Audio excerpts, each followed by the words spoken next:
Hola, bienvenue sur ma chaîne. On se retrouve aujourd'hui dans une nouvelle vidéo. Si ça t'intéresse de savoir les questions qu'on pose en entretien de projet professionnel, je t'invite à rester dans cette vidéo. Et sans plus tarder, nous allons commencer la vidéo.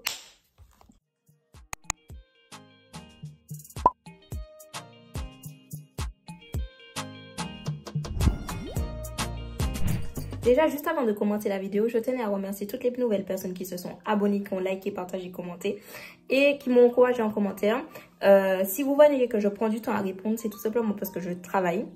Je travaille, donc du coup, forcément, le week-end où je suis censée filmer, parce que je le fais sur mon temps personnel, en fait. Donc du coup, je suis fatiguée. Donc du coup, je ne filme pas. Donc du coup, là, aujourd'hui, j'ai un petit peu de motivation. Donc je me suis dit... Laurine, poste-les là aux vidéos. S'il faut que tu filmes une journée, plusieurs vidéos et tu les programmes, comme ça évite en fait que tu accumules du retard sur le programme que toi tu as déjà fait. Why not en fait. Donc du coup, sans plus tarder, nous allons commencer la vidéo. Donc du coup, les questions. Déjà, juste un petit récap, bien évidemment. Quand on accompagne quelqu'un en projet professionnel, c'est qu'on a déjà reçu un premier entretien d'accueil. Donc du coup, on a déjà pu dresser un profil sur cette personne, savoir ses besoins, ses attentes, ses freins et ses atouts. Donc une fois qu'on a déjà un petit peu tout ça, en fait, tout simplement, ça nous permet de pouvoir consolider et déjà de pouvoir visualiser un petit peu éventuellement si la personne a déjà une idée de projet. Si elle n'en a pas, vous la poussez à la réflexion. Ce que moi j'aime bien faire avant de rentrer dans les questions que vous allez poser, c'est que je donne un exercice au premier entretien à la fin pour le prochain rendez-vous. Donc l'exercice consiste à quoi? C'est la personne qui sera accompagnée va devoir fournir 5 domaines qui pourraient potentiellement l'intéresser, 5 métiers dans ce domaine-là, et dire en fait tout simplement qu'est-ce qui est positif selon elle et qu'est-ce qui est négatif selon elle. Donc 1, ça va la pousser à faire des recherches, 2, se renseigner, voir qu'est-ce qui pourrait potentiellement l'intéresser. Et au prochain rendez-vous, qui est le rendez-vous projet professionnel, elle pourra vous faire un retour déjà sur cet exercice-là, ce qui permettra par la suite de pouvoir travailler à partir de cet exercice-là. Donc, vous voyez un petit peu la méthodologie. Voilà, c'est un petit peu cela. Et donc, quelles sont les questions qu'on pose en entretien de projet professionnel? Donc là, on va vraiment rentrer dans les questions précises. Donc, quelles sont les questions? C'est pour vous, quelle est l'importance, selon vous, dans votre travail? Qu'est-ce qui vous plaît le plus dans l'environnement du travail? Qu'est-ce que vous aimez faire dans votre travail? Qu'est-ce qui est important pour vous? Quelles sont les compétences que vous pensez pouvoir mettre à contribution dans le cadre de votre projet professionnel? Quelles sont les faiblesses que vous pouvez avoir selon vous dans votre projet professionnel? Est-ce que vous avez effectué des recherches par rapport aux domaines qui ont pu potentiellement vous intéresser, notamment par rapport à l'exercice que j'ai pu vous fournir? Oui, non, c'est pas ça, ça m'a plu, ça m'a pas plu. J'ai aucune idée, je sais pas. D'accord, vous savez pas pour quelle raison. Est-ce que c'est parce que vous pensez... Dites-moi un petit peu, selon vous, quels sont vos freins?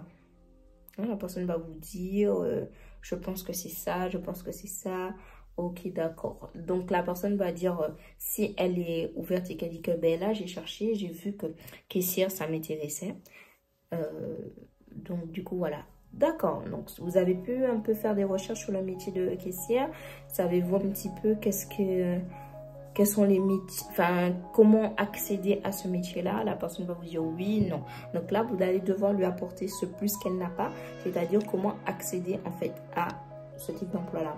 La personne va vous dire, non, moi je pense que je devrais chercher spontanément à déposer mon CV, ma lettre de motivation. Voilà.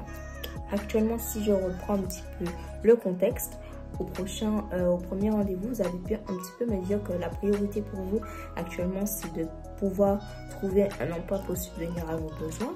Néanmoins, est-ce que l'aspect formation pourrait potentiellement vous intéresser et vous permettre par la suite de pouvoir avoir un diplôme et de pouvoir toujours trouver un travail dans ce domaine-là?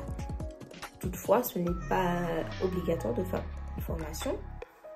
Si vous avez déjà une expérience dans ce domaine-là, on peut dans ces cas-là pouvoir envisager de pouvoir faire une VAE.